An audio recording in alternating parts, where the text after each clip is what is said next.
Hello, everyone. Welcome to the Haunted House. My name is Ghost, and welcome back to another episode of History with a Ghost. The American Civil War was a bloody conflict, leaving almost 700,000 soldiers total dead.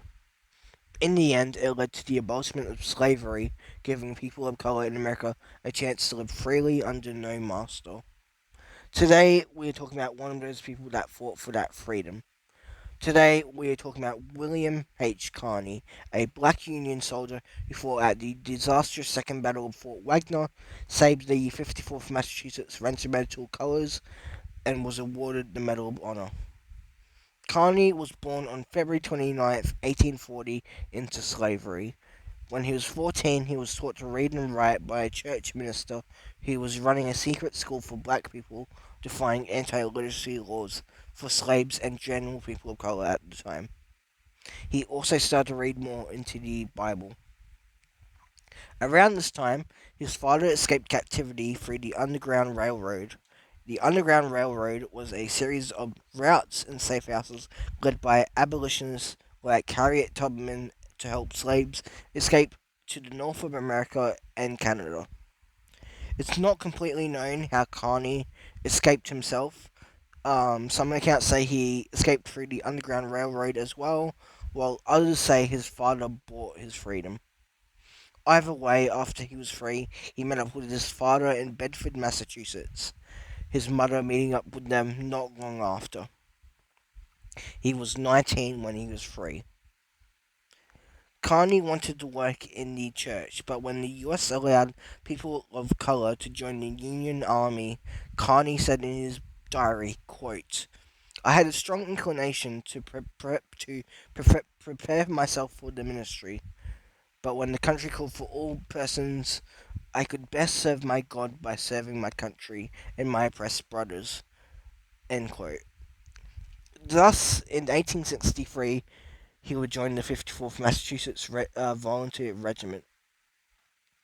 The 54th Massachusetts was a regiment formed after the Emancipation Proclamation by Massachusetts Governor John Andrews. It was one of the first all-black regiments. Just 2 months after Harvey joined, the Second Battle of Fort Wagner would take place. Fort Wagner was a fort that protected Charleston from ground and sea attacks. Charleston was a key Confederate stronghold. Its port was vital for bringing in supplies and keeping the Confederacy alive economically. Fort Wagner was armed to the teeth with cannons, and its rough terrain and the fort itself being on an island made taking it even harder.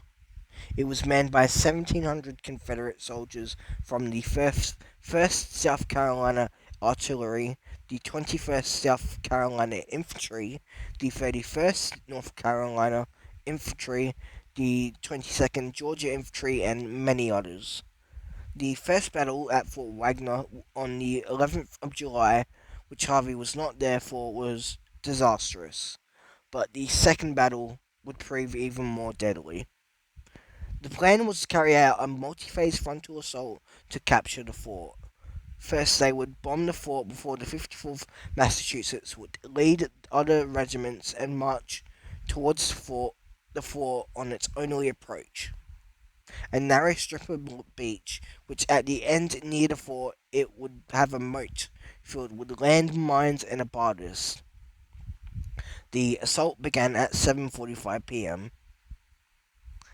The 54th Massachusetts charged the fort with other regiments in tow.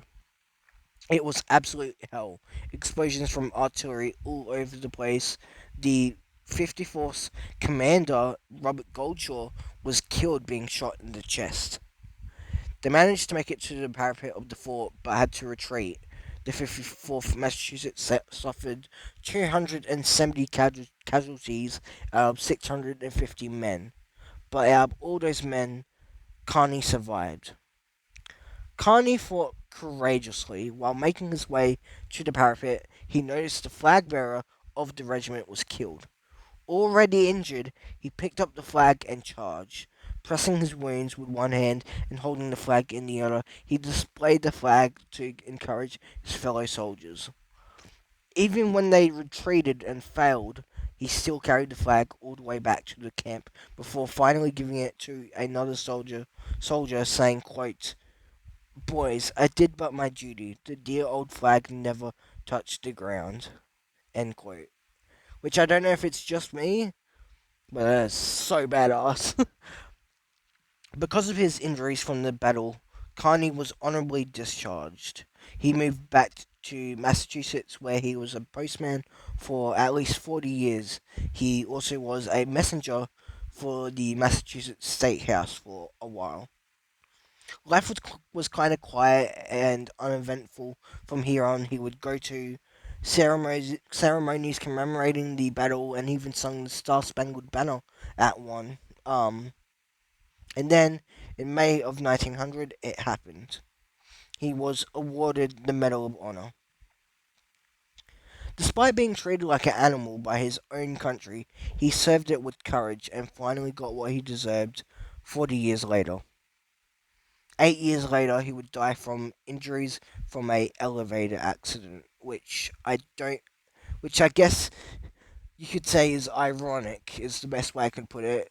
This dude literally went through one of the bloodiest battles ever, and it's a elevator that does him in. Like, bro. But yeah, that is the story of William H. Carney and the Battle of Fort Wagner.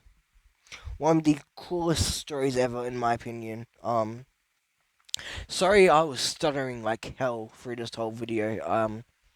If you've seen the other videos, you would know that I'm recovering from a cold, and in a way, it's kind of getting worse actually. But I'm still gonna be pushing out these videos for you guys. So yeah, if you like the video, please give it a like and a follow, and I'll see you next time. Bye.